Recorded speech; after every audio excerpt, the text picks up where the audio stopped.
الحمد لله رب العالمين والعاقبة للمتقين والصلاة والسلام على رسوله الأمين وعلى آله وصحبه أجمعين أما بعد.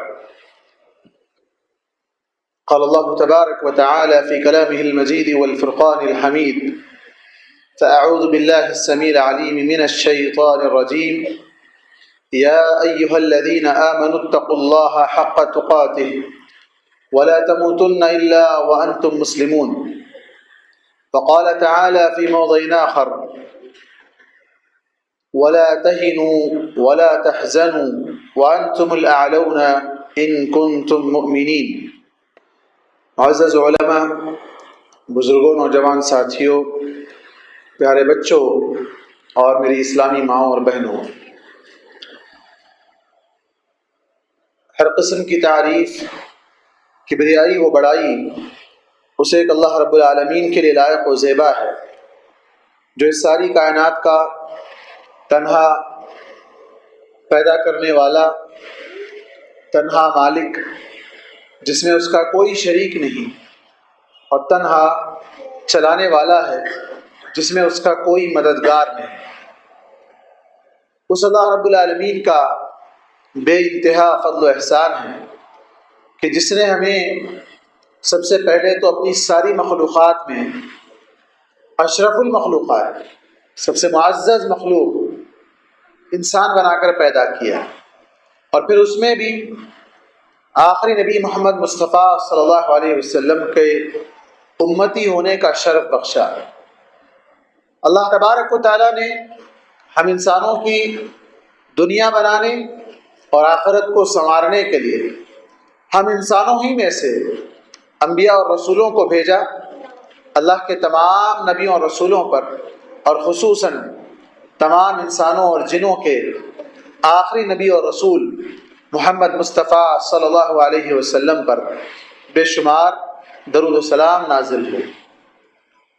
آج جیسا کہ جس موضوع پر مجھے کہنا ہے، عنوان آپ کے سامنے رکھا گیا کہ موجودہ دور میں اپنے ایمان کی حفاظت کیسے کریں۔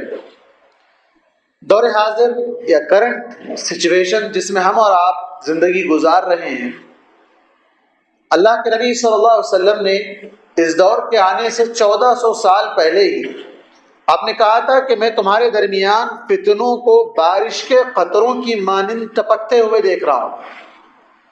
یعنی بارش کے قطرے جس طرح ایک کے پیچھے ایک کے پیچھے کنٹینیوسلی آتے ہیں، بغیر رکے کے آتے ہیں، بالکل اسی طرح فتنے ایک کے پیچھے ایک لگاتار آ رہے ہیں۔ اور یہ آپ نے کب دیکھا تھا؟ 1400 سال پہلے آپ نے دیکھ کر کہا تھا۔ اور آج ہم جس دور میں زندگی گزار رہے ہیں، یہ سیلاب، فتنوں کا سیلاب ہے۔ اب بارش نہیں بلکہ سیلاب آ چکا ہے، اور اس میں ہمیں اپنے ایمان کو بچانا ویسے ہی ہے جیسے ایک بہتے ہوئے سیلاب میں آدمی اپنے آپ کو بچا کر کنارے پر پہنچا دے۔ اس سیلاب میں ڈوبنے سے بچنے کے لیے ہر طرح کی تدبیر، ہر طرح کی کوشش، جس سے وہ اپنے آپ کو بچا کر کسی طرح کنارے لگا دے، بالکل اسی دور سے ہم اور آپ گزر رہے ہیں۔ آپ اندازہ لگا سکتے ہیں کہ سیلاب کس کو کہتے ہیں، سیلاب کس کو کہتے ہیں، کس طرح کے فتنے ہیں۔ ہر طرح کے فتنے ہیں، بے شمار فتنے ہیں، گننے کے لیے وقت نہیں ہے، گنانے کے لیے نہیں اس کی ضرورت ہے۔ فتنوں کی بات آئی تو انسان کی پیدائش کا مقصد خود آزمائش۔ انسان کو پیدا کیوں کیا گیا؟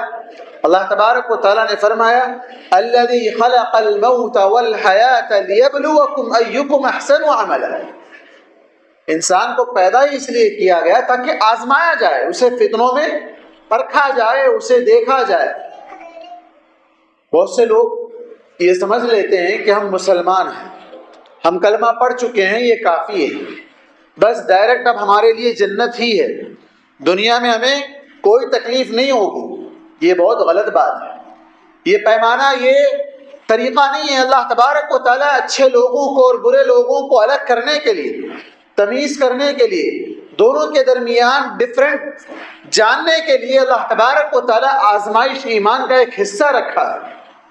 اللہ تبارک و تعالیٰ نے سورۃ العنکبوت کے اندر فرمایا احسب الناس ان يتركوا ان يقولوا آمنا وهم لا يفتنون، کیا لوگ یہ سمجھ رکھتے ہیں کہ وہ صرف یہ کہہ لیں کہ ہم ایمان لے آئے اور اس پر ان کو چھوڑ دیا جائے گا، انہیں آزمایا نہیں جائے گا؟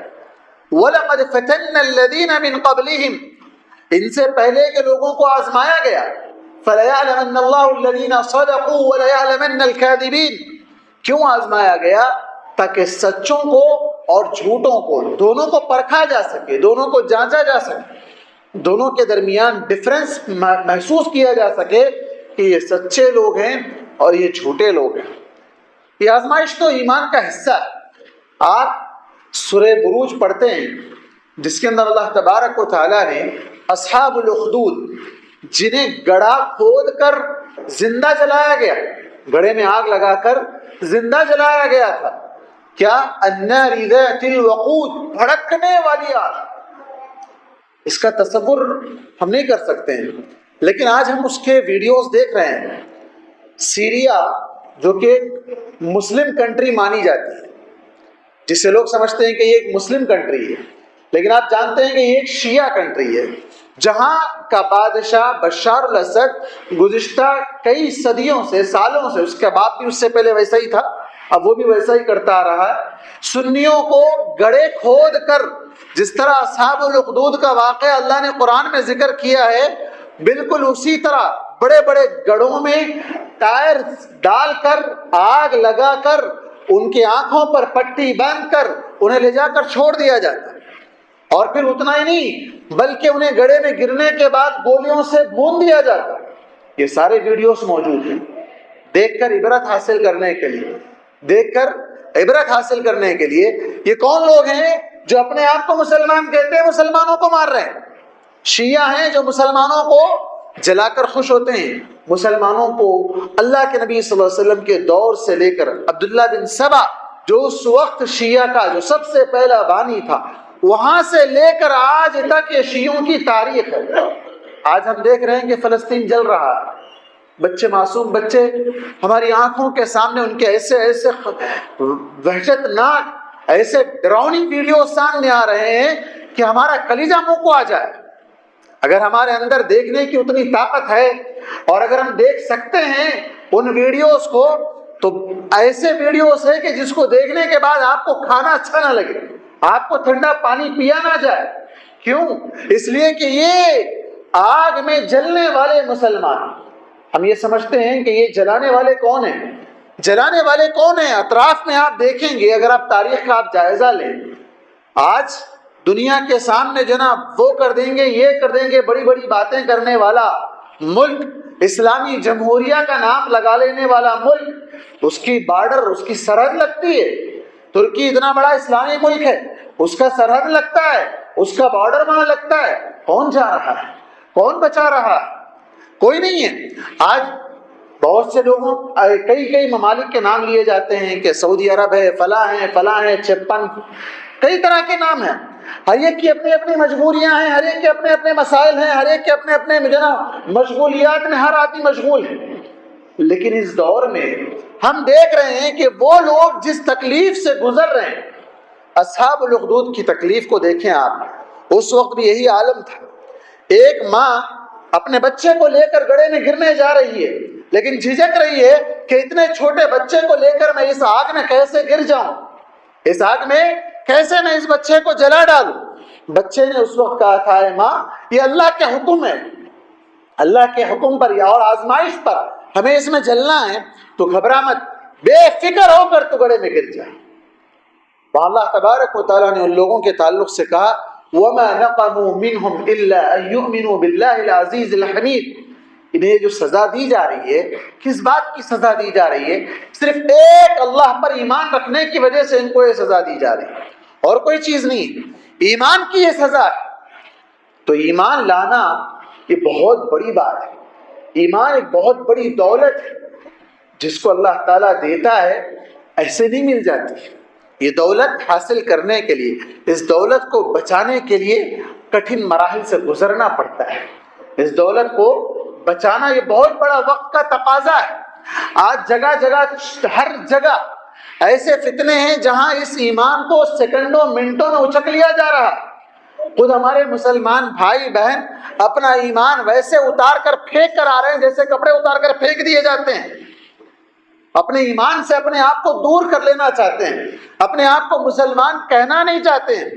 دنیا کی لالچ کی وجہ سے، عہدے کی وجہ سے، مال کی وجہ سے، جاب کی وجہ سے، جائیداد کی وجہ سے، کئی ایسے مسائل ہیں جس کی وجہ سے انسان آج کا مسلمان اپنے آپ کو مسلمان کہنا ہی باعث ذلت سمجھ بیٹھا ہے۔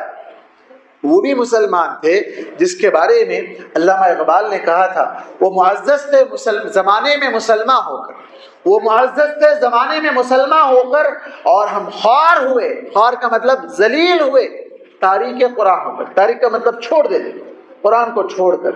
آج یہ جو ٹاپک ہے حالیہ دور میں کئی ایک فتنے ہیں، میں اپنے اس درس کے دوران ان فتنوں کی طرف آپ کو لے چلوں گا، کیسے کیسے فتنے آج کے دور میں ہیں۔ در حقیقت آج جس ماحول میں، جس دور میں ہم زندگی گزار رہے ہیں، فتنوں کے علاوہ کچھ نہیں بچا ہے۔ ابن ماجہ کی ایک روایت ہے، اللہ کے نبی صلی اللہ علیہ وسلم نے فرمایا تھا لم يبقى من الدنيا الا بلاء وفتنہ، دنیا میں اب کیا بچا ہے سوائے آزمائش اور فتنوں کے؟ کچھ نہیں بچا ہے۔ اب بچا تو ہے کیا؟ صرف آزمائش ہی آزمائش۔ ویسے ایک انسان کے لیے، مومن کے لیے آزمائش تو ہے ہی، لیکن اللہ کے نبی صلی اللہ علیہ وسلم کا دور خیر القرون قرنی، سب سے بہترین دور اللہ کے نبی کا، اس کے بعد ثم الذین یلونہم، ان کے بعد آنے والے لوگوں کا، صحابہ کا، پھر اس کے بعد ثم الذین یلونہم تابعین کا، یہ 3 صدیاں گزر گئی۔ اور آج اس کے بعد اتنے صدیوں گزرنے کے بعد آج ہم یہ سمجھیں گے کہ اچھے دن آئیں گے، یہ ہماری غلط فہمی ہے۔ اچھے دن اب کبھی نہیں آئیں، اچھے دن آنے کا تصور ذہن سے نکال دیں۔ اس سلسلے میں ایک بڑی مشہور حدیث ہے اللہ کے نبی صلی اللہ علیہ وسلم کے حضرت انس رضی اللہ عنہ سے، حضرت انس بن مالک رضی اللہ عنہ کے پاس، صحیح بخاری کی روایت ہے، انس بن مالک رضی اللہ عنہ کے پاس کچھ لوگ آئے، حجاج بن یوسف جو اس زمانے کا بڑا ظالم بادشاہ تھا، ظالم گورنر تھا، جس نے بہت سے صحابہ کا قتل کیا، کئی ایک صحابہ کو جس نے سولی پر چڑھایا، مختلف اذیتیں دی، اس کی شکایتیں کرنے کے لیے گئے انس بن مالک رضی اللہ عنہ کے پاس۔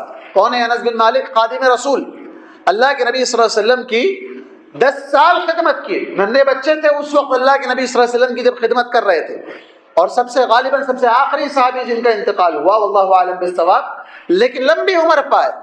اس وقت جب لوگوں نے آ کر حجاج بن یوسف کی شکایتیں کی تو انہوں نے کہا کہ سنو، اصبروا، صبر کرو، یہ آزمائش جو تم پر آئی ہے، یہ ظالم تم پر ظلم کر رہا ہے، صبر سے کام لو۔ فَإِنَّهُ لَا يَأْتِي عَلَيْكُمْ زَمَانٌ إِلَّا وَالَّذِي بَعْدَهُ أَشَرُّ مِنْهُ۔ دیکھو اب جو بھی زمانہ بعد میں آنے والا ہے اچھا نہیں آنے والا ہے۔ اب جو بھی دن بعد میں آنے والے ہیں وہ گزرے ہوئے دن سے برے آنے والے ہیں۔ اشر، شر کیجئے، اس میں تفضیل کا صیغہ، بہت بدترین دن آنے والے ہیں۔ یہ کس کی طرف سے کہہ رہا ہوں؟ میں اپنی طرف سے نہیں کر رہا ہوں۔ سمعتہ من نبیکم، یہ بات میں نے تمہارے نبی سے سنی ہے، یعنی اب تم کو صبر کے علاوہ اور کوئی چارہ نہیں۔ آنے والا ہر دن گزرے ہوئے دن سے، آج جو گزر رہا ہے دن یہ بہتر ہے، آنے والا کل کا دن اس سے برا آنے والا ہے۔ آنے والا دن اب اچھا آنے والا نہیں ہے، برا کس اعتبار سے؟ آزمائش کے اعتبار سے۔ اس لیے کہ زمانے کو برا کہنا وہ ایک الگ ممانعت ہے کہ زمانے کو برا مت کہو، وہ الگ چیز ہے، لیکن یہاں جو کہا جا رہا ہے برا اس معنی میں کہ یہ فتنوں والا دور ہوگا، آزمائش والا دور ہوگا، اس میں خیر ختم ہو جائے گا، برکتیں ختم ہو جائے گی، وہاں اللہ تبارک و تعالیٰ آزمائشیں ہی آزمائشیں رکھا ہے۔ تو یہ اس وقت حضرت انس رضی اللہ عنہ نے کہا کہ آنے والا دور گزرے ہوئے دن سے برا ہوگا، فتنوں کے اعتبار سے۔ کیسا ہوگا اس کی بھی وضاحت حدیث میں آئی ہے۔ اللہ کے نبی صلی اللہ علیہ وسلم نے کہا کہ قیامت سے پہلے کے جو حالات ہوں گے، کیسے حالات ہوں گے، کیسا وقت ہوگا، کیسی آزمائشیں ہوں گی کہ اس وقت ایک پیدل چلنے والا بہتر ہوگا بھاگنے والے سے، اور بیٹھنے والا بہتر ہوگا پیدل چلنے والے سے، اور بیٹھنے والا اور لیٹنے والا بہتر ہوگا بیٹھنے والے سے. یہاں تک کہ اللہ کے نبی صلی اللہ علیہ وسلم نے کہا وَمَن تُشَرَّفَ لَهَا تَسْتَشْرِفُ، ایسے ایسے فتنے کہ اگر کوئی کھڑکی سے جھانک کر دیکھے تو فتنہ اسے لے لے گا. اتنے خطرناک فتنے ہوں گے. اس کو سمجھنے کے لیے ہمارے پاس آج کل بہت سی چیزیں ہیں. جو ریڈیس جس کو جو نا 3D کے انداز میں دکھایا جاتا ہے کہ کس طرح ریڈیس جو نا کور کیا جاتا ہے، سارے علاقے کو جو نا وہ نقصان اس کا پہنچتا ہے، ساری چیزیں بالکل اس طرح فتنہ ہے. جھانکنے سے مراد اب کھڑکی کھولنے کی ضرورت نہیں ہے. جھانکنے کے لیے آج کل کھڑکی کھولنے کی ضرورت نہیں ہے، سیل فون ہمارا موجود ہے جہاں مختلف طرح کے فتنے ہیں، فتنوں کی جو نا دلدل ہے، جہاں پر آپ ایک میسج، واٹس ایپ کا میسج پوری دنیا کو تہس نہس کر سکتا ہے، پورے معاشرے کو اپنے لپیٹ میں لے سکتا ہے، لوگوں کے درمیان بے چینی کی کیفیت پیدا کر سکتا ہے، لوگوں کو بدامنی میں مبتلا کر سکتا ہے. ایک چھوٹا سا میسج ایسا ہو گیا کتے، ہماری حیدرآبادی زبان میں ہو گیا کتے کا مطلب ختم. وہ اتنا اسپریڈ ہو جاتا ہے، اتنا پھیل جاتا ہے وہ میسج کہ پھر اس کے بعد دیکھو دیکھتے دیکھتے کہاں سے کہاں تک وہ بات آگے پھیل جاتی ہے. تو یہ فتنوں کا دور ایسا ہوگا کہ اس کی طرف جھانکنے والا بھی اس میں گر جائے گا، اس فتنے میں پڑ جائے گا. مطلب یہ ہے کہ جتنا ہو سکے انسان ان فتنوں سے اپنے آپ کو دور رکھنے کے لیے گھر میں بند ہو جائے، قید ہو جائے. یہ بہتر ہے باہر نکل کر لوگوں کے ساتھ جانے میں، اس فتنوں سے اپنے آپ کو بچانے کے لیے. اب ان فتنوں میں صبر کرنا، ایمان پر قائم رہنا، ڈٹے رہنا ہر ایک کے بس کی بات نہیں ہے. ہر ایک کے بس کی بات نہیں ہے. اچھے اچھوں کا ایمان ڈگمگا جائے گا، اچھے اچھے لوگ اپنے ایمان کو چھوڑ دیں گے. آج آپ دیکھ رہے ہیں بہت سے فتنے ہیں جہاں پر مسلمان اپنے آپ کو مسلمان کہنا نہیں چاہتا ہے. کئی ایک طرح کے فتنے ہیں. داڑھی رکھے تو مصیبت، پردہ کرے تو مصیبت. ہاں، نماز کے ٹائم پہ کمپنی میں نماز کی پرمیشن لیے تو مصیبت، جاب چلی جائیں گی. پردہ کریں گے تو جاب چلی جائیں گی. کالج میں پڑھ رہے ہیں، بڑے سے کالج میں پڑھ رہے ہیں، پردہ کریں گے تو یہاں سے نکال دیا جائے گا، ایگزام میں جو نا بیٹھنے نہیں دیا جائے گا. کتنی ایسی جو نا پرابلمز آج ہر ایک عام مسلمان کے ساتھ پیش آ رہی ہے. ایسے فتنے، ایسی آزمائشیں ایک عام مسلمان کے ساتھ روزانہ پیش آتی. لیکن یہ آزمائش اس کو لگے گی جو ایمان پر عمل کرے گا. جس کو ایمان پر عمل ہی نہیں کرنا ہے، جس کو نماز ہی نہیں پڑھنا ہے، جس کو داڑھی ہی نہیں رکھنا ہے، جس کو پردہ ہی نہیں کرنا ہے، جس کو حلال حرام کھانے کی کوئی تمیز اور فرق ہی نہیں کرنا ہے، اس کے لیے آزمائش ہی نہیں. وہ تو بڑے مزے سے جی رہا ہے، اس کے لیے تو کوئی تکلیف ہی نہیں ہے. پریشانی اور تکلیف اور آزمائش ان لوگوں کے لیے ہے جو ایمان پر عمل کرتے ہیں اور ایمان پر عمل کرنا چاہتے ہیں. عمل ہی نہیں کرنا چاہتے ان کے لیے کوئی آزمائش نہیں. تو آزمائش جب ہوگی تو کیسی ہوگی؟ کیسی ہوگی؟ اللہ کے نبی صلی اللہ علیہ وسلم نے اس کی بھی مثال دی. آپ صلی اللہ علیہ وسلم نے فرمایا ان من ورائکم ایام الصبر، کہ دیکھو بعد میں آنے والے دن صبر کے. صبر کیسے کرنا ہے؟ کالصبر فیہن کقبض علی الجمر. پیچھے پکوان ہو رہا ہے، خوشبو آپ کو آ رہی ہے، لیکن اس خوشبو کے آنے کے لیے نیچے بڑی تکلیف سے وہ مراحل سے گزر کر وہ خوشبو آ رہی ہے. آگ ہے، جو آگ اس کھانے کو پکا رہی ہے، وہ کھانا بڑی تکلیف میں ہے، جس تکلیف سے گزر کر، تکلیف کے مراحل سے گزر کر آپ کو یہ خوشبو پہنچا رہا ہے. لیکن اس آگ کو اپنے ہاتھ میں آپ لے سکتے ہیں؟ آگ کو، آگ تو بہت دور کی بات ہے، اس گرم گرم کھانے کو اپنے ہاتھ میں نہیں لے سکتے ہیں. لے سکتے ہیں؟ نہیں لے سکتے ہیں. آپ سہارا دیکھتے ہیں، کچھ کوئی ہاتھ وغیرہ کوئی دوسری چیز بیچ میں لیتے ہیں آپ. لیکن اللہ کے نبی صلی اللہ علیہ وسلم نے کہا کہ ایمان پر قائم رہنا اس انگار کو اپنے ہاتھ میں پکڑ کر رکھنا ہے. ہاتھ میں پکڑ کر رکھنا. قبض کا معنی ہوتا ہے پکڑ لینا، اچھی طرح مضبوط پکڑ لے. ایسا نہیں بس ٹچ کر دی ہٹا لیے، نہیں. ہم ٹچ کر کے ہٹا سکتے ہیں. بہت سے بول چیلنج اگر کوئی کر لیا تو کیا کرے گا؟ چلو میں ٹچ کر کے دکھاتا ہوں، وہ ہاتھ لگا کے دکھاتا ہوں. ہاتھ میں پکڑ کے دکھاؤ. وہ ہاتھ میں پکڑنا جتنا تکلیف دہ، جتنا دشوار ہے، جتنا ڈیفیکلٹ ہے، اس سے بھی زیادہ ڈیفیکلٹ آج کے دور میں ایمان پر قائم رہنا ہے. یہ مثال دی. یہ میں تھوڑا آپ لوگوں کو اس لیے جو نا حالات سے جوڑ رہا ہوں، قریب ہے ان چیزوں سے، تاکہ حدیث کو سمجھنے کے لیے اور اچھی طرح ہمارے ذہن میں یہ بات بیٹھ جائے. ایک آگ کا معمولی چھوٹا سا انگار کا ڈلہ ہم اپنے ہاتھ میں پکڑ نہیں سکتے، اسے ہاتھ سے لے نہیں سکتے، اسے ہاتھ میں رکھ نہیں سکتے. تو ایمان پر قائم رہنا بالکل اسی طرح ہے. یہ کس کو اندازہ ہوگا؟ جو روزانہ اس طرح کے حالات فیس کرتا ہے، اس طرح کی جو نا مصیبتیں جب سامنے آتی ہیں، جو روزانہ حالات کو جو نا نظر انداز کر کے چلتا رہتا ہے. چل بھائی چلنے دو، وہ بھی چل رہا، یہ بھی چلتا، اب یہ سب لے کر چلیں گے تو ہم جی نہیں سکتے.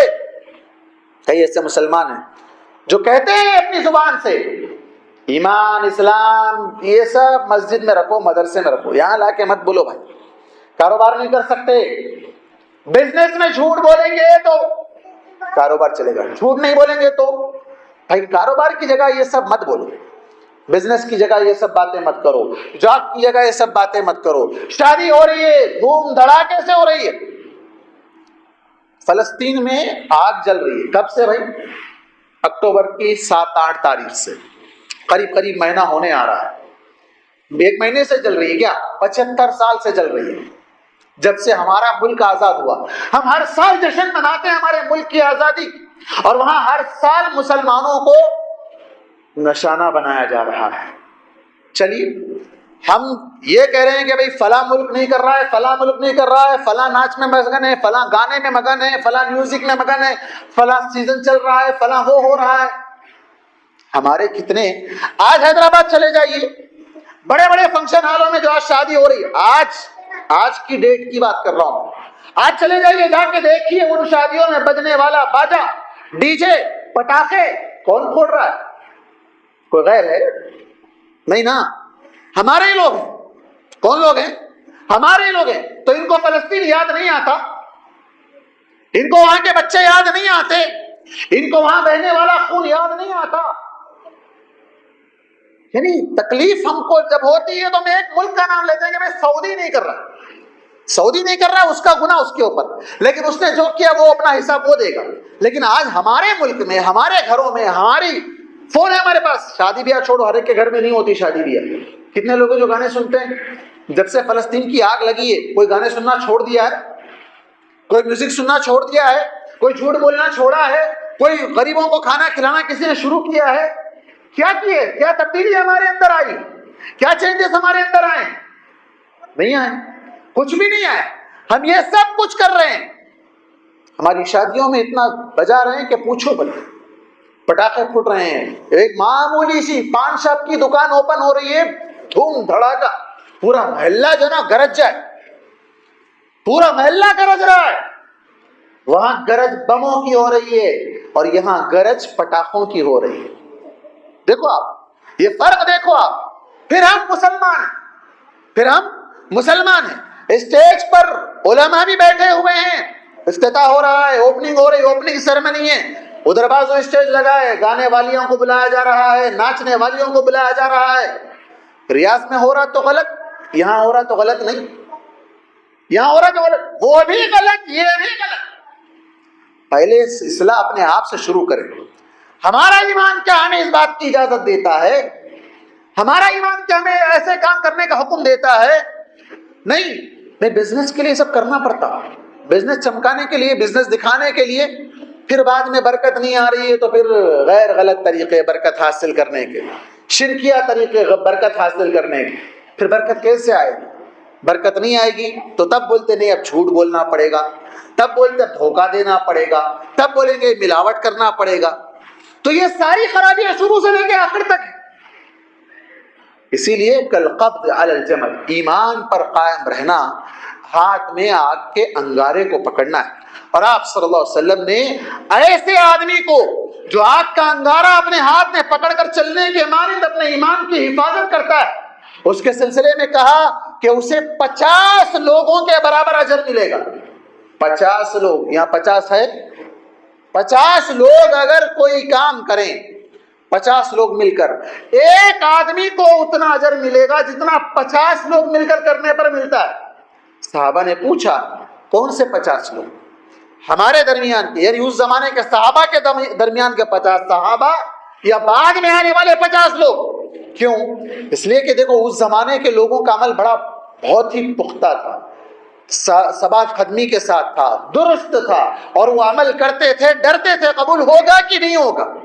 آج آدمی عمل کر کے اتنا بڑا عمل کر لیا، قبول تو ہوگا ہی ہوگا، اور عمل میں بھی کمی آ گئی، عمل میں دکھاوا آ گیا، عمل میں ریاکاری آ گئی، عمل میں جھوٹ آ گیا، عمل کے اندر ڈنڈی مارنے کا جو طریقہ آ گیا، نمازوں میں خشوع خضوع ختم ہو گیا، تلاوت نہیں ہے، اذکار نہیں ہے، کچھ بھی نہیں ہے۔ 50 لوگوں کا اجر اس زمانے کے نہیں بولے، اس لیے اللہ کے نبی صلی اللہ علیہ وسلم کیا بولے؟ تم میں کے 50 لوگ، 50 صحابہ کے برابر اجر ملے گا۔ کس کو؟ بعد میں آنے والا آدمی جو ایمان پر ثابت قدم رہتے ہوئے اپنے ایمان کو بچا لے، اسے 50 صحابہ کے عمل کے برابر اجر دیا جائے۔ سبحان اللہ۔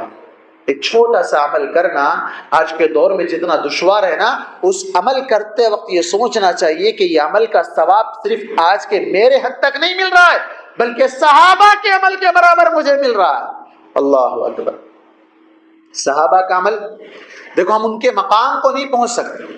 ان کے مقام کے بارے میں کیا کہا گیا کہ اگر تم بعد میں آنے والے لوگ احد پہاڑ کے برابر سونا بھی خرچ کر دو تو وہ صحابہ اکرام ایک مٹھی غلہ، آدھی مٹھی غلہ جو نا اگر اللہ کی راہ میں دیے تھے، چاول دیے تھے، گیہوں دیے تھے، کھجور دیے تھے، تمر جو نا کوئی پنیر دیا تھا، کچھ بھی دیے تھے، وہ ایک مٹھی بھی اگر وہ لوگ دیے تھے تو بعد میں آنے والے لوگ احد پہاڑ کے برابر سونا بھی اگر خرچ کر دیں تو ان کے مقام کو نہیں پہنچ سکتے۔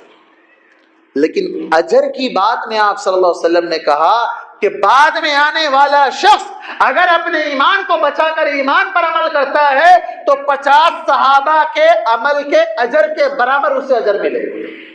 مقام نہیں جائے گا، وہ ان کا مقام الگ، بہت اونچا مقام ہے ان لوگوں کا۔ دنیا میں انہیں جنت کی سرٹیفکیٹ دے دی گئی، دنیا میں انہیں جنت کی خوشبو محسوس ہوتی تھی۔ صحابہ اکرام جنگ میں جاتے کھجور کھا رہے ہیں، اللہ کے نبی جنت کا یہ تمہارے سامنے ہے، یہ سامنے خوشبو مجھے محسوس ہو رہی ہے، یہ کھجور کھاتے رہوں تو دیر ہو جائے گی۔ کھجور کو پھینک دیا، جنگ میں گئے، لڑے، شہید ہو گئے، جنت۔ وہ صحابہ اکرام تھے، وہ صحابہ اکرام تھے۔ اور آج کے لوگ چھوٹا سا عمل کر کے کتنا دکھاوا کرتے ہیں، کتنی ریاکاری کرتے ہیں۔ عمل کرو تو اللہ کے لیے کرو، خالص اللہ کے لیے کرو، ریاکاری مت کرو، دکھاوا مت کرو، تاکہ وہ عمل اگر آپ خاص طور پر آزمائشوں میں کر رہے ہیں، ڈٹ کر مقابلہ کر کے آپ کو جو نا روکا جا رہا ہے، آپ کو داڑھی کے لیے پرابلم ہو رہا ہے، آپ خواتین ہیں پردے کے لیے پرابلم ہو رہا ہے، لیکن آپ کر رہی ہیں اس لیے کہ اس سے اللہ خوش ہوتا ہے، اللہ کا یہ حکم ہے، اس لیے کر رہے ہیں۔ اب یہاں پردے کی بات آئی تو میں ایک ضمناً بات کہہ کر اپنی بات کو آگے بڑھاتا ہوں۔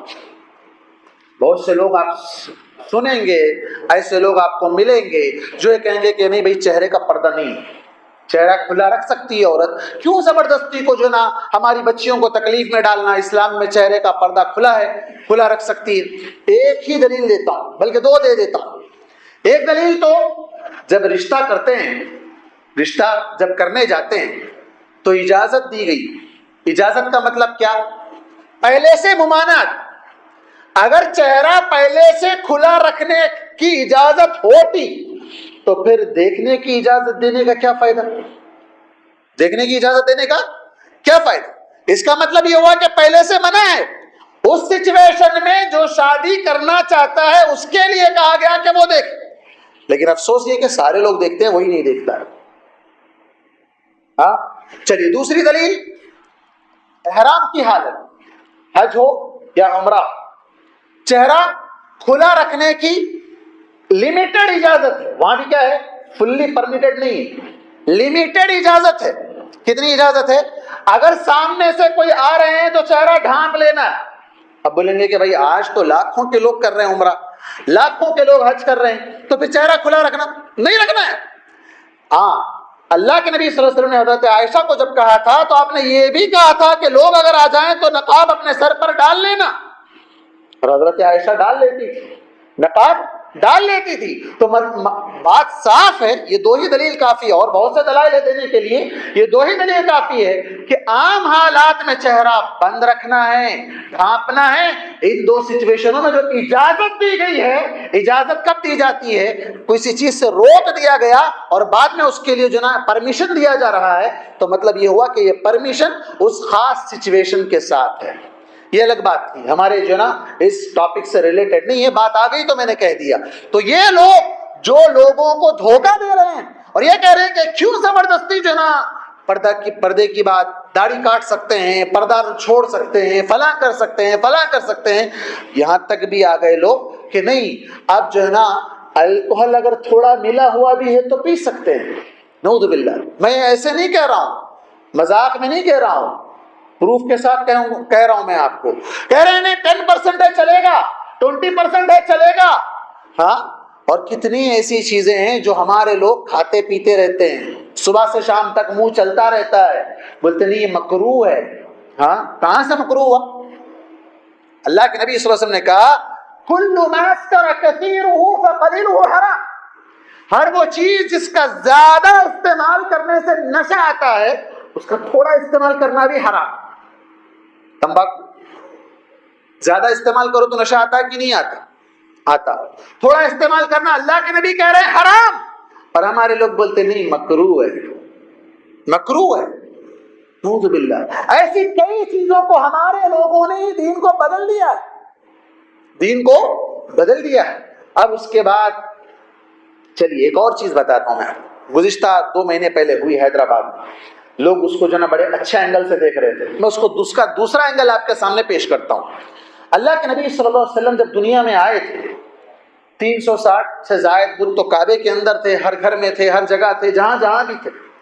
آپ کیوں آئے تھے؟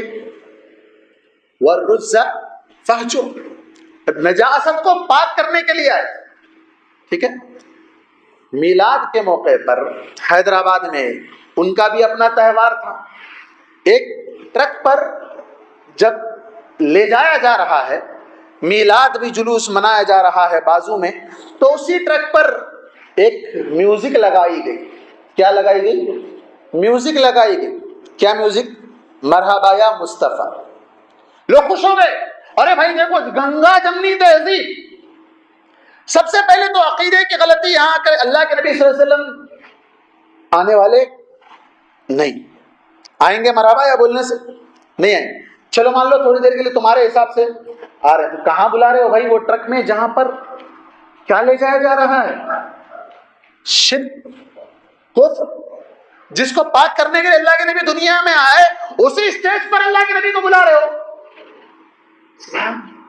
عقل ماری گئی. کیا ہو گیا ہمارے لوگوں کو؟ اب پھر جیسے نہیں بھائی یہاں رہنا ہے تو سب کو ساتھ لے کر چلنا ہے. بھائی ساتھ لے کر چلنے کی بات نہیں. جس کا دین لکم دینکم ولی دین, قرآن نے کہہ دیا تمہارا دین تمہارے ساتھ, ہمارا دین ہمارے ساتھ. لیکن یہ دو دینوں کو ملانے کی بات اس وقت بھی ہوئی تھی. اللہ کے نبی صلی اللہ علیہ وسلم کو کیا کہا گیا تھا؟ وَدُّوا لَوْ تُدْهِنُوا فَيُدْهِنُونَ. یہ لوگ چاہتے ہیں کہ آپ تھوڑا سا ڈھیلے پڑ جائیں, تھوڑا سا جو نا اپنے دین کے معاملات میں جو نا کمپرمائز کر لیں, لے کر چلنے کی بات کریں تو وہ بھی جو نا کمپرمائز کر لیں. اللہ نے کہا فلا تطع, ہرگز بات نہیں ماننا, ہرگز بات نہیں ماننا. وَدُّوا لَوْ تُدْهِنُوا فَيُدْهِنُونَ. یہ تو یہ چاہتے ہیں. آج ہمارے مسلمانوں میں اس طرح کی ایک کمیونٹی ہے, اس طرح کے کچھ لوگ پائے جاتے ہیں جو یہ بولتے ہیں کہ بھائی ساری نالیاں جا کے ایک ہی گٹر میں ملتی ہیں. میں الفاظ بدل رہا ہوں. وہ یہ کہتے ہیں کہ ساری ندیاں جا کے ایک ہی سمندر میں ملتی نہیں. اسلام ان ھذا صراطی مستقیما, اسلام بالکل سیدھا راستہ ہے. یہ ٹیڑھے ٹیڑھے راستے, اس کے نالیاں ندیاں گڑھے, یہ نہیں ہے. سیدھی راہ ہے اسلام کی. فلا تتبعوا السبل, ان الگ الگ ٹیڑھے ٹیڑھے راستوں پر ندیوں میں, نالوں میں, گٹروں میں جانے کی ضرورت نہیں ہے. فتفرق بكم عن سبيله, تمہیں کیا کر دیں گے؟ سیدھے راستے سے ہٹا دیں. تو یہ آج بہت سمجھنے کی ضرورت ہے. اب اس طرح کے ندیاں, نالے, آئیے ہم اس کو 2 چیزوں میں سمجھنے کی کوشش کرتے ہیں. ایک ہے اندرونی فتنے اور دوسرے ہیں بیرونی فتنے. اندرونی مطلب مسلمانوں کے اندر کے فتنے، انٹرنل فتنے، جسے مسلمانوں نے خود ایک فتنہ بنا رکھا، اور دوسرا ایکسٹرنل فتنے جو باہر سے دوسرے لوگ مسلمانوں پر حملے کر رہے ہیں، جس طریقے سے مسلمانوں کو گمراہ کر کے دین اسلام سے مرتد بنانا چاہ رہے ہیں۔ اب اس کی ایک مثال دیکھتے ہیں قرآن میں، اگر آپ دیکھیں گے تو اللہ تبارک و تعالیٰ نے فرمایا وَلَن تَرْضَ عَنْكَ الْيَهُودُ وَلَا النَّصَارَى حَتَّى تَتَّبِعَ مِلَّتَهُمْ۔ یہ یہود جو آج فلسطین کی اینٹ سے اینٹ بجا رہے ہیں، فلسطین کو گزشتہ 75 سال سے خون کی ندی میں نہلا رہے ہیں، یہ لوگ کبھی راضی نہیں ہوں گے، آپ سے کبھی راضی نہیں ہوں گے۔ وَلَا النَّصَارَى، اور نہ کرسچنز، یہودی اور نصرانی، یہ دونوں کو کیا کہا جاتا ہے؟ اہل کتاب۔ دونوں کے دونوں کبھی مسلمانوں سے خوش نہیں ہو سکتے۔ کب تک؟ حتی تتبع ملتہم، یہاں تک کہ تم ان کی پیروی کرو، ان کو فالو کرو، ان کے قدم پہ قدم چلا ملا کر چلوا، تب وہ خوش ہوں گے۔ اور پھر کافروں کے بارے میں بھی کہا گیا کہ اللہ تبارک و تعالیٰ نے ان کے تعلق سے کہا وَمَن يَرْتَدِدْ مِنْكُمْ عَنْ دِينِهِ فَيَمُتْ وَدُّوا لَوْ تَكْفُرُونَ كَمَا كَفَرُوا فَتَكُونُونَ سَوَاءً۔ آج ہمارے ملک میں مختلف لوگ مختلف باتیں کرتے رہتے ہیں، اللہ جس کے ایمان کو بچانا چاہے ضرور وہ ایمان پہ قائم رہے گا۔ اب گھر واپسی کی بات ہے، کبھی جو نا 10 لے کے آؤ تو ہم 100 لے کے آؤ، اس طرح کی باتیں ہوتی رہتی ہے، یہ جب اور بالخصوص الیکشن کے قریب زیادہ ہی ہوتی ہے۔ اللہ تعالیٰ ایمان کی حفاظت کرے، ہر مسلمان کی، ہر مسلمان بچی کی، خاص طور پر آج کے اس فتنے کے دور میں۔ اللہ نے کہا وَدُّوا لَوْ تَكْفُرُونَ كَمَا كَفَرُوا فَتَكُونُونَ سَوَاءً۔ یہ کافر تو ہمیشہ ان کی ہمیشہ کی خواہش ہے کہ تم بھی کافر ہو جاؤ، گھر واپس ہو جاؤ، کما کفروا، جیسے انہوں نے کفر کیا ہے تم بھی کافر بن جاؤ، فتکونون سواء، تو تم دونوں ایکول ہو جاؤ گے، تم دونوں برابر ہو جاؤ گے۔ ایک بات یہاں کہ پھر ایسی کیا خوبی ہے ایمان کے اندر کہ دنیا کا ہر آدمی کا جو نا مومن کے پیچھے پڑ جاتا ہے کہ اس سے یہ ایمان کی دولت چھین لی جائے۔ کیا ملتا ہے اس کو چھیننے سے؟ کیا ملتا ہے؟ کوئی آدمی پیسوں کا بیگ لے کے جا رہا ہے تو ہر آدمی کی نظر اس کے اوپر رہتی ہے، بھائی اس کے پاس سے جو نا پیسہ لے لینا ہے، لیکن ایمان، اللہ اکبر، ایمان کی دولت وہ پیسوں سے بھی زیادہ ہے۔ سوال یہی پیدا ہوتا ہے کہ ہم تو ہماری جگہ عمل کر رہے ہیں، ان لوگوں کو تکلیف کیا ہے، ہمارے پیچھے کیوں پڑے ہوئے ہیں یہ لوگ، ہم نماز پڑھ رہے ہیں، ہماری جگہ نماز پڑھ رہے ہیں، ہم اپنا عمل جو بھی کر رہے ہیں ہم اپنی جگہ کر رہے ہیں، ان کو کیا ڈسٹرب کر رہے ہیں، کیوں یہ ہمارے پیچھے پڑے ہوئے ہیں؟ سوال آ سکتا ہے ذہن میں۔ تو قرآن مجید میں اللہ تبارک و تعالیٰ نے کہا ان الذين كفروا لو ان لهم ما في الارض جميعا ومثله معه۔ کافر لوگ کل قیامت کے دن یہ آرزو کریں گے، خواہش کریں گے کہ یہ زمین، کتنی بڑی زمین ہے، ہاں کتنی بڑی زمین ہے، بہت بڑی زمین ہے، ایک زمین نہیں، ایک اور زمین، 2 زمین بھر کر خزانہ، نیچے سے پورا فلپ، اوپر آسمان تک فلپ، اتنا بھر کر خزانہ اللہ کی راہ میں دے کر وہاں اللہ کے سامنے رکھ کر اپنے آپ کو جہنم سے بچانا چاہیں گے۔ اللہ کیا کہے گا؟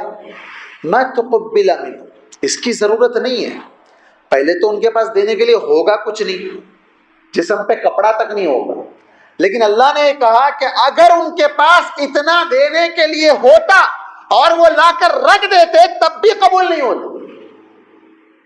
کیوں؟ اللہ کو کیا چاہیے؟ اتنا خزانہ نہیں چاہیے، اتنی زمین بھر کے اوپر تک پورا آسمان تک فلپ نہیں چاہیے، تو پھر کیا چاہیے؟ ایک کلمہ، کون سا؟ کلمہ توحید، لا الہ الا اللہ محمد الرسول اللہ، ایک کلمہ۔ کیا قیمت ہے اس کی؟ اس ساری دنیا، اس جیسی ایک اور دنیا، 2 دنیا بھر کر بھی اگر کوئی سونا چاندی ہیرے جواہرات خزانہ سب دے دے تب بھی نہیں، ایمان کی برابری نہیں ہو سکتی۔ تو بات چل رہی تھی کفر کی کہ کافروں کی ہمیشہ کی خواہش ہے کہ ہم بھی کافر بن جائیں تاکہ ان کے برابر ہو جائیں، اور ہمارے پاس جو دولت ہے وہ دولت جو اتنی قیمتی دولت ہے جس کا ہم کو اور ہماری نسلوں کو آج اندازہ نہیں ہے. آج مسلمانوں کے پاس ایک بہت بڑا فتنہ چل رہا ہے. کون سا فتنہ؟ خود مسلمانوں کے درمیان سے نکلے ہوئے لوگ، باہر سے آنے کا نہیں، انٹرنل ایک فتنہ چل رہا ہے جس کی وجہ سے بہت سے لوگ مرتد ہو رہے ہیں. مرتد کس کو کہتے ہیں؟ جو دین اسلام کو چھوڑ دے. کون سا فتنہ؟ ایکس مسلم کا فتنہ. ایک بہت ڈینجر فتنہ ہے، ویری ڈینجرس، بہت خطرناک فتنہ ہے. کون لوگ ہیں یہ؟ باہر سے آنے والے نہیں ہیں. ہمارے چند مسلمان جو نام کے مسلمان تھے، ان کی برین واش کیا گیا، ان کے ذہن کو اسلام کے خلاف شکوک و شبہات سے بھرا گیا، اور پھر اس کے بعد انہیں اس طرح سے ٹرین کیا گیا کہ وہ خود مسلمانوں پر حملہ کرنا شروع کر بیٹھے، اسلام پر حملے کرنے بیٹھ گئے. یہاں تک کہ سب سے پہلے صحابہ اکرام پر اور نبیوں پر، اس کے بعد اللہ تبارک و تعالیٰ پہ تک انہوں نے حملہ کیا. ایسے نالائق لوگ ہیں جو مسلمان گھرانے میں پیدا ہوئے تھے، مرتد ہو گئے، پھر وہیں پر نہیں رکے، بلکہ آج وہ چینل سے لا کر اور ایک بہت بڑا جناب منظم طریقے سے ایک سوسائٹی کے انداز میں ایک مسلم کے نام سے فنڈنگ کی جا رہی ہے. مسلمانوں کو برگلا کر، بہکا کر، انہیں اسلام کے خلاف شکوک و شبہات میں مبتلا کر کے انہیں مرتد بنانے کے بعد انہیں رہنے کے لیے گھر اور ساری چیزیں فراہم کرنے کے لیے فنڈ بھی جمع کیا جا رہا ہے. یہ سب کون کر رہے ہیں؟ ہمارے ہی کچھ منافقین، آستین کے ساتھ، جو اللہ تبارک و تعالیٰ کی ذات پر حملے کر رہے ہیں، قرآن مجید پر حملے کر رہے ہیں، باہر سے آنے والے نہیں ہیں. افسوس کے ساتھ کہتا ہوں کہ یہ آپ یہ مت سمجھے کہ یہ بہت کوئی دور دوسرے ملک میں رہنے والوں لوگوں کی بات. ہمارے ساتھ اٹھنے بیٹھنے والے لوگوں میں ایسے لوگ پائے جاتے ہیں، ہمارے اطراف اکناف رہنے والے لوگوں میں ایسے لوگ پائے جاتے ہیں، ہمارے خاندانوں میں ایسے لوگ پائے جاتے ہیں، ہمارے دوست احباب میں، ہمارے بزنس کرنے والوں میں، ہمارے رشتہ داروں میں ایسے لوگ پائے جاتے ہیں جنہیں ٹارگٹ کیا جا رہا ہے، جنہیں اسلام کے خلاف تھوڑا سا بھی اگر اس کے اندر کمزوری دکھی، اب اس کے پیچھے فوراً بیک ٹو بیک اس پر حملے کیے جا رہے ہیں. دیکھو تمہارے پاس یہ ہے، تمہارے پاس ایسا ہے، تمہارے پاس ایسا ہے. اس کو سنبھلنے کا موقع بھی نہیں دیا جاتا، اسے اس کے بارے میں مطالعہ کرنے کا ٹائم بھی نہیں دیا جاتا، کسی عالم سے رجوع کر کے سوال کرنے کا ٹائم تک نہیں دیا جاتا. اسے فوراً یہاں تک کہ وہ اس قدر مبتلا ہو کر دین اسلام کو چھوڑنے کے لیے تیار ہو رہا ہے، اور چھوڑ چکے ہیں. ایک سوال آیا ہے کھمم ڈسٹرکٹ سے سوال آیا ہے. میرا بھی بڑا گہرا تعلق ہے کھمم سے. وہاں سے سوال آیا ہے، ایک شخص مرتد ہو چکا ہے، اب اس کی بیوی ہے، اس کے بچے ہیں، کیا کیا جائے؟ کیا وہ اس کے ساتھ رہیں یا الگ رہیں؟ یہ سوال ابھی 1 مہینے پہلے کا سوال ہے، زیادہ دن نہیں گزرے ہیں. ابھی حال ہی میں ایک اور سوال آیا ہے کہ جناب بچی مرتد ہو چکی ہے، اسے گھر میں رکھے یا نہ رکھے؟ ایسے سوالات آ رہے ہیں. یہ بڑی تیزی کے ساتھ پھیلایا جا رہا ہے، کیونکہ ساتھ میں جو دجالی میڈیا ہمارے ساتھ لگا ہوا ہے، سوشل میڈیا ہے، مختلف چیزیں ہیں جہاں پر یہ لوگ پلاننگ کے ساتھ کام کر رہے ہیں اور مسلمانوں کو ٹارگٹ کر کے مرتد بناتے جا رہے ہیں. اپنے آپ کو اور اپنے گھر والوں کو جہنم کی آگ سے بچانے کا اللہ نے ہمیں حکم دیا تھا، لیکن ہمیں اپنے آپ کو بچانے کی فکر نہیں ہے. گھر والوں کو بچانے کی فکر کب کریں گے؟ قُوْ أَنفُسَكُمْ وَأَهْلِيكُمْ نَارًا، اپنے آپ کو بچا لو اور اپنے گھر والوں کو بچا لو. ابراہیم علیہ السلام نے دعا مانگی تھی، کب؟ جب کعبے کو بسا رہے تھے، کعبے کی تعمیر کر رہے تھے، بچے کو لے جا کر چھوڑا. وہاں نہ بت تھا، نہ بت پرستی تھی، نہ قبر پرستی تھی، نہ شرک تھا، نہ کوئی انسان تھا، نہ کوئی حیوان تھا، نہ کوئی پرندہ تھا، کوئی چیز نہیں تھی. کیا دعا مانگی تھی؟ رب اجعل هذا البلد آمنا، اے پروردگار اس شہر کو امن والا بنانا. ابھی وہ شہر کہاں سے تھا، لیکن فیوچر کے اعتبار سے انہوں نے اس کے لیے دعا مانگی کہ اس شہر کو امن کا شہر بنانا. وَجْنُبْنِي، مجھ کو، وَبَنِيَّ، میری اولاد کو، أَن نَعْبُدَ الْأَصْنَامَ، بچا لینا. کس سے؟ بت پرستی سے بچا لینا. ابھی تو توحید کا مرکز تعمیر کر رہے ہیں، وہاں بتوں کا تصور تک نہیں ہے، لیکن بتوں کے گھروں سے نکل کر وہ آئے تھے. انہیں اندازہ تھا کہ یہ کبھی نہ کبھی یہ چیز پھر یہاں آئے گی، اور وہ آ گئی تھی اللہ کے نبی صلی اللہ علیہ وسلم کے دور سے پہلے. پھر اللہ کے نبی آئے اور آپ کو حکم دیا تو آپ نے اس کو پاک کیا، لیکن قیامت سے پہلے ایک دور ایسا ضرور آئے گا جسے آج ہم اپنی آنکھوں سے دیکھ رہے ہیں۔ جزیرۃ العرب میں بت پرستی ہو رہی ہے، جزیرۃ العرب، مکے میں نہیں کہہ رہا ہوں، مکے میں نہیں کہہ رہا ہوں، جزیرۃ العرب میں بت پرستی ہو رہی ہے، مندریں بن رہی ہیں، وہ بھی کس کے خرچے پہ؟ مسلم حکمرانوں کے پیسوں سے، مسلم حکمرانوں کے پیسوں سے۔ وہاں ہمارے لوگ نہیں بولتے کیونکہ سعودی نہیں ہے نا، ابھی سعودی اس فیلڈ میں نہیں آیا ابھی تک، اللہ محفوظ رکھے، کیونکہ ابھی توحید پر قائم، وہ لائن میں ابھی تک سعودی نہیں آیا، اللہ بچا کے رکھے اس کو۔ لیکن اطراف و اکناف کے جتنے ممالک ہیں جہاں ہمارے لوگ جاتے ہیں، رہتے ہیں، کماتے ہیں، کھاتے ہیں، پیتے ہیں، سب کرتے ہیں، یہ برائی نہیں دکھتی۔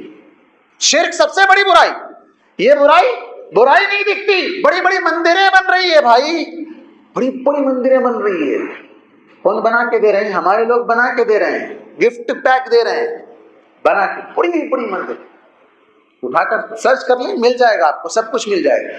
قیامت سے پہلے یہ دور آ چکا ہے۔ اللہ کے نبی صلی اللہ علیہ وسلم نے کہا تھا کہ دوس کی عورتیں بت کے اطراف ننگی طواف کریں گی، وہ دور قریب آ چکا ہے، اپنے ایمان کو بچانے کی ضرورت ہے۔ یہ نہیں کہ اب دیکھیں گے کہ بھائی کیسے طواف کر رہی ہیں، وہاں کون کر رہی ہے، اللہ کے نبی کی پیشن گوئی تو سچ ثابت ہوئی اور ہو کر رہے گی، لیکن یہاں بچانا کیا ہے؟ اپنے ایمان۔ وہاں ہو رہا نا بھائی، وہاں یہاں ہو رہا نا، ایسا وہاں ہو رہا نا، دنیا چاہے کچھ بھی ہو جائے، لا یضرکم من ضل اذا اہتدیتم، قرآن میں اللہ نے کہا علیکم انفسکم، تم اپنے آپ کو بچا، دنیا جائے کہیں بھی جائے، کتنا بڑا آدمی بھی، ارے بھائی ایسے تھے ویسے تھے وہ تھے یہ تھے، سب کو چھوڑو، اپنی فکر کرو، علیکم انفسکم، تم اپنے آپ کو بچا لو، لا یضرکم من ضل، لوگ گمراہ ہو گئے نا، ان کی گمراہی سے تم کو نقصان نہیں ہوگا، ان کے بارے میں اللہ تعالیٰ تم سے نہیں پوچھے گا، وہ ناچ رہے ہیں، وہ گا رہے ہیں، وہ مستی کر رہے ہیں، عیاشی کر رہے ہیں، اللہ تم سے تمہارے بارے میں پوچھے، ان کے بارے میں نہیں پوچھے گا۔ اذا اہتدیتم، اگر تم ہدایت پر قائم رہو گے تو ان کی گمراہی سے تمہیں نقصان نہیں پہنچے گا، لیکن تمہاری ہدایت میں اگر گڑبڑ آ جائے، تمہاری ہدایت میں اگر بگاڑ آ جائے، تم راستے سے بھٹک جاؤ، اور پھر اس کے بعد کہو گے نہیں وہاں والے کر رہے ہیں تو یہاں والے کرنے میں کیا تکلیف ہے، تو پھر یہ تو الگ مسئلہ ہے۔ تو یہاں یہ بہت بڑا چیلنج ہے، انٹرنل چیلنج، جو آج مسلمانوں کو، آج ہمارے ملک میں ایک بہت بڑا فتنہ یہ چل رہا ہے، مسلمان لوگوں کو، نوجوانوں کو، آفس میں کام کرنے والے، جاب کرنے والے لوگوں کو، چاہے وہ آئی ٹی کمپنیز ہو یا دوسری کمپنیز ہو، وہاں پر انہیں ٹارگٹ کیا جا رہا ہے، اسلام کے خلاف ڈاؤٹس کے سیمینار رکھے جا رہے ہیں، انہیں اس میں اسپیشلی انوائٹ کیا جا رہا ہے، اور غیر مسلموں کے جو تہوار ہے وہاں مسلمانوں کو بلا کر انہیں ریسپیکٹ دی جا رہی ہے، انہیں بلا کر ناچنے گانے، ابھی دیکھا آپ نے ہماری مسلم بچیاں ناچی ہیں، دبا کے ناچی ہیں گنیش کے موقع پہ، دیکھ کے کیا کی، وہاں ناچ رہے ہیں تو دکھا، آج ریاض میں برا ہو رہا ہے، غلط ہو رہا ہے، لیکن یہاں جو ناچ رہے تھے، آج ایک صاحب میرے پاس آئے، آج کی بات کر رہا ہوں، آج ہی کی بات کر رہا ہوں، ایک صاحب میرے پاس آئے، رونے لگے، کیا بات ہے؟ 1 مہینہ ہو گیا میری بچی گھر میں نہیں۔ یہ تکلیف کا اندازہ ہر آدمی نہیں کر سکتا، 1 مہینہ ہو گیا، بچی کہاں ہے نہیں پتا، پولیس والے سپورٹ نہیں کر رہے ہیں، فون بند ہے بول رہے ہیں، وہ بول رہے ہیں، مولانا میں کیا کروں، رو رہا ہے۔ آپ اندازہ لگائیے ایسے کتنی بچیاں ہوں گی، ایسے کتنے ماں باپ ہوں گے جو اس طرح اپنے بچیوں کے سلسلے میں پریشان۔ تو اپنے آپ کو بچاؤ اور اپنے بچوں کو بچاؤ، باہر وہاں ہو رہا یہاں ہو رہا یہ سب بعد میں کریں گے، بات پہلے اپنے گھر کی فکر، اپنے آپ کی فکر، اپنے خاندان کی فکر، اپنے رشتہ داروں کی فکر کرو۔ کتنے رشتہ دار، ارے چھوڑو اپنوں کیا پڑی، فلاں کا بچہ بھاگ گیا، فلاں کی بچی بھاگ گئی، مزے لے کر ہم لوگ غیبت بیان کر رہے ہیں، اس کی جو نا اسٹوریاں لوگوں کو شیئر کر رہے ہیں، ایسا ہوا کرتے، ایسا ہوا کرتے، فلاں کرتے، فلاں کرتے۔ ارے افسوس ہے، ڈوب کے مرنے کا مقام ہے، اپنے خاندان کی رہو یا نہ رہو، ایک مسلمان ہے۔ اللہ اکبر۔ آیا وہ واقعہ یاد کر لیجئے، یہودیوں کے ساتھ جو جنگ ہوئی تھی نا، آج ایک نعرہ، ایک سلوگن چل رہا، خیبر خیبر یا یہود، سن رہے ہیں لوگ، ریلز میں سن رہے ہیں، ویڈیوز میں سن رہے ہیں، خیبر جب نکال کر یہودیوں کو باہر کیا گیا تھا، کیوں نکالا گیا تھا پتہ ہے؟ غیرت تھی وہاں. آج ہماری غیرت مر گئی، ہماری غیرت مر چکی ہے. کوئی مرتد ہو رہا ہے ہونے دو، کوئی بھاگ رہی ہے بھاگنے دو، جہاں جائے جس کو جہاں جانا ہے جانے دو. ہم کو کیا پڑی؟ ہم تو ہماری زندگی، ہمارے مسائل ہمارے اپنے ساتھ. یہاں تک کہ آج ایک آدمی اپنے گھر کی دکھ سنانے آ گئے ہیں کہ اس کے گھر کے ساتھ کیا ہوا، اس کے گھر کے ساتھ کیا ہوا. میں یہ کہتا ہوں جو لوگ باہر رہ کر کماتے ہیں نا، دور رہ کے کماتے ہیں، بھائی کمانا ہے، یقیناً کمانا ہے. ایمان بچانا اس کمانے سے زیادہ اہم ہے. گھر پہ رہ کے روزی روٹی مرچی چٹنی کھا لو، گھر پہ رہ کے کھا لو. یہ بندے کے ساتھ جو ہوا آج میں جس کا نام لیے بغیر آپ کے سامنے پیش کر رہا ہوں، وہ باہر نہیں تھا، یہی تھا، لیکن رہتا نہیں تھا گھر پہ. جاب کرنے کے لیے دور دور چلا جاتا تھا، آندھرا، کبھی ادھر کرناٹک، کبھی کدھر کبھی کدھر. بچی ماں کے ہاتھ سے نکل گئی. تو وہ لوگ جو باہر رہ کر کما رہے ہیں، بچے یہاں پر پڑھ رہے ہیں، بڑی یونیورسٹی میں پڑھ رہی ہے، بڑے کالج میں پڑھ رہی ہے، جا رہی ہے کیسے، آ رہی ہے کیسے، کون ساتھ میں جا رہے ہیں، کیا ہو رہا ہے. کالج میں آج کل ہاسٹلس میں رکھ دے رہے ہیں. کہاں بھائی؟ گرلز ہاسٹلس میں. گرلز ہاسٹل میں ہماری بچیاں محفوظ ہیں، ان کا ایمان محفوظ ہے. دیگر مذاہب کی بچیاں ہماری مسلم بچیوں کو اپنے پروگرامز میں، اپنے تہواروں میں، اپنی دعوتوں میں، اپنے گیٹ ٹوگیدرز میں چلو ساتھ میں لے جا رہی ہیں، وہاں سے پھر دوستیاں کروا رہی ہیں اور انہیں مرتد بنانے کے لیے ہر طرح کے طریقے اپنا رہی ہیں. بچا لو اپنی بچیوں کو. بڑی پڑھائی کام کی نہیں ہے اگر وہ بچی ایمان والی نہیں ہے تو.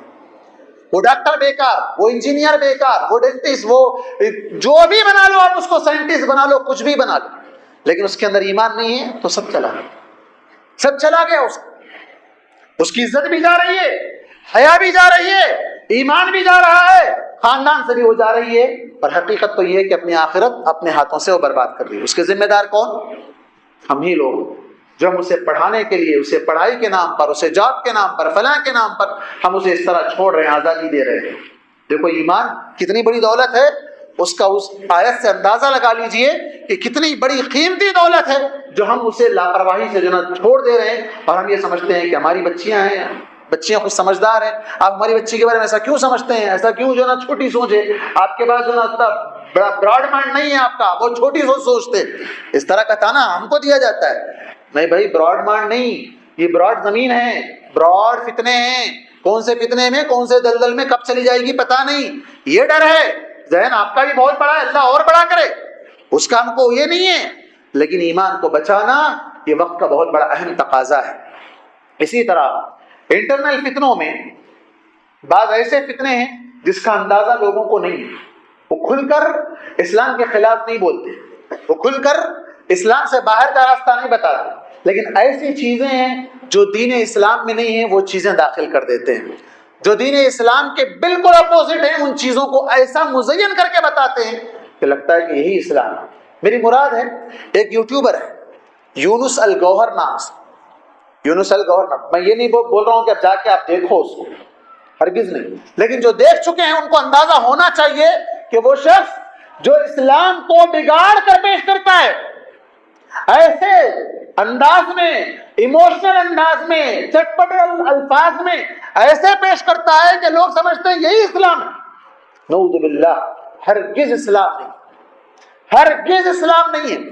آپ مرزا انجینئر جو کہ جہلمی، شیطان، فتین، اس زمانے کا دجال، جو لوگوں کو مرتد بنا رہا ہے، صحابہ کے خلاف بکوا رہا ہے، صحابہ کی شان میں گستاخیاں کروا رہا ہے، وہ شخص، اس نے صحابہ کو نہیں بخشا، اللہ کے نبی کو نہیں بخشا، اللہ کو تک نہیں بخشا.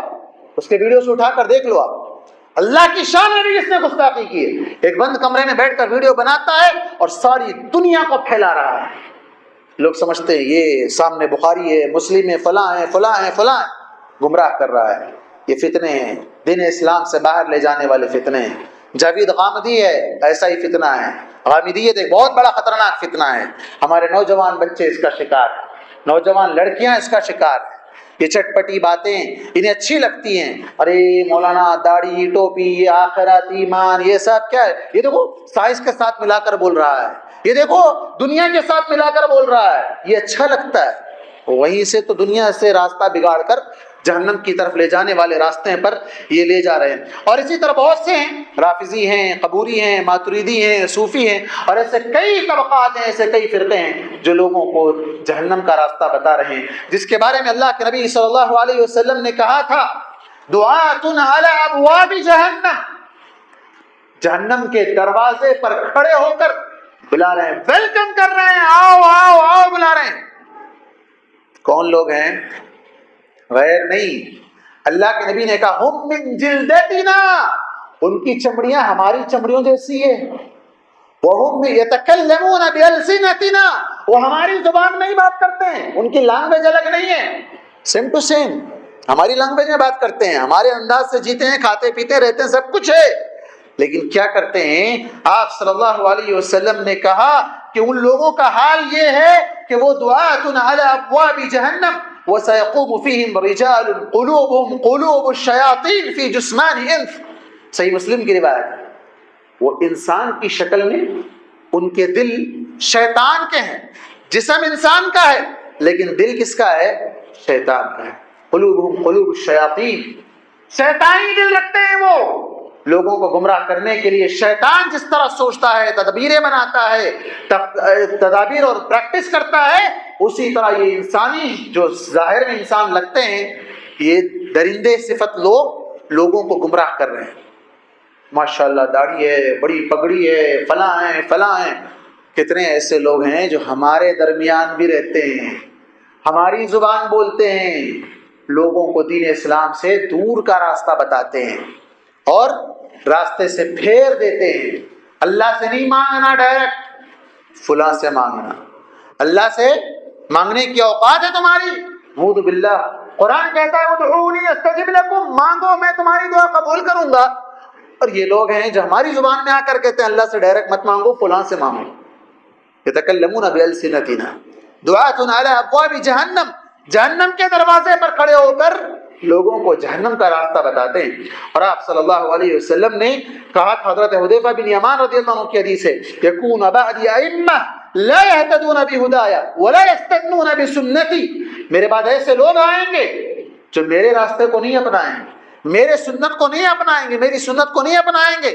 اور آپ نے یہ بھی کہا تھا یکون فی آخر الزمان دجالون کذابون، آخری زمانے میں ایسے دجال آئیں گے۔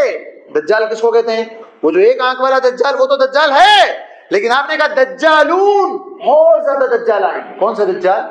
سب سے زیادہ جھوٹ بولنے والے، اسلام کو غلط بنا کر پیش کرنے والے، سب سے بڑے جھوٹے، کذابون، یاتونکم من الاحادیث، ایسی ایسی حدیثیں تمہارے سامنے لائیں گے کہ لا تسمعون انتم ولا آباؤکم، نہ تم نے وہ حدیثیں کبھی سنی ہیں نہ تمہارے باپ دادا نے کبھی وہ حدیثیں سنی تھی، جسے حدیث بنا کر لوگوں کے سامنے پیش کریں گے، اللہ کے نبی کی طرف اس کو منسوخ کریں گے۔ آپ نے کہا فَإِيَّاكُمْ وَإِيَّاهُمْ، بچو ان لوگوں سے، تم ان سے بچو وہ تم سے بچیں، لا يضلونکم ولا یفتنونکم، وہ تم کو گمراہ نہ کریں، وہ تمہیں فتنے میں نہ ڈال دیں، ان سے اپنے آپ کو بچا کر رکھیں۔ ایسے فتنے میں ان لوگوں سے بچانا یہ وقت کا بہت بڑا تقاضا ہے، ایسے فطروں سے بچنا یہ وقت کا بہت بڑا تقاضا ہے، ایسے داعیوں سے، ایسے جو جہنم کی طرف بلانے والے لوگ ہیں، ان لوگوں سے اپنے آپ کو اور اپنی اولاد کو بچا لو۔ اللہ تبارک و تعالی ہم کو اور ہماری نسلوں کو ایمان پر قائم رکھے، اور جتنے فتنے چاہے وہ انٹرنل ہو چاہے وہ ایکسٹرنل ہو، جو باہر سے دیگر لوگ حملے کر رہے ہیں اور مسلمانوں کو اسلام سے متنفر کرنے، اسلام سے بیزار کرنے، اسلام سے دور کرنے، اسلام سے باہر کا راستہ دکھانے کی جتنی کوششیں کر رہے ہیں، پروردگار ہمیں ایمان پر قائم رکھ، ایمان پر ہمیں قائم رکھ، ہمارا خاتمہ ایمان پر فرما، اور ہمیں جب دنیا سے اٹھا تو ایمان پر، وہ ایمان جو صحابہ کا تھا، جس سے تو راضی ہے، جس سے تو جنت دینے والا ہے، وہ ایمان پر ہمیں اٹھانا اور ایمان پر ہی ہمارا خاتمہ فرمانا۔ پروردگار ہم کو اور ہماری نسلوں کو بدعات سے، خرافات سے، گمراہیوں سے، فتنوں سے، ہر طرح کے فتنوں سے اللہ تعالیٰ تو بچا کر رکھنا، اور ہم جو بھی عمل کریں تیری رضا کے لیے کرنے والا عمل، ایسا عمل جو ہمیں جس سے تو راضی ہو جائے، اور وہ عمل جو جنت سے قریب کر دے اور جہنم سے دور کر دے، ویسا عمل کرنے کی اللہ ہم سب کو توفیق عطا فرمانا۔ پروردگار ہمیں جب تک دنیا میں رکھے کتاب و سنت پر چلانے والا، کتاب و سنت کے مطابق اپنی زندگیوں کو سدھارنے والا بنائے رکھ۔ پروردگار ہمارے درمیان ایسے بہت سے لوگ ہیں جو دین کے نام پر دین اسلام سے گمراہی میں مبتلا ہیں، ایسے تمام گمراہیوں سے ان کو بھی بچانا اور ہم کو بھی بچانا، انہیں بھی ہدایت نصیب فرمانا اور ہمیں بھی ہدایت پر قائم رکھنا۔ پروردگار نبی کریم صلی اللہ علیہ وسلم کی شفاعت نصیب فرمانا اور جنت الفردوس میں اعلیٰ مقام عطا فرمانا، آمین۔ وآخر دعوانا ان الحمد للہ رب العالمین، والسلام علیکم ورحمۃ اللہ وبرکاتہ۔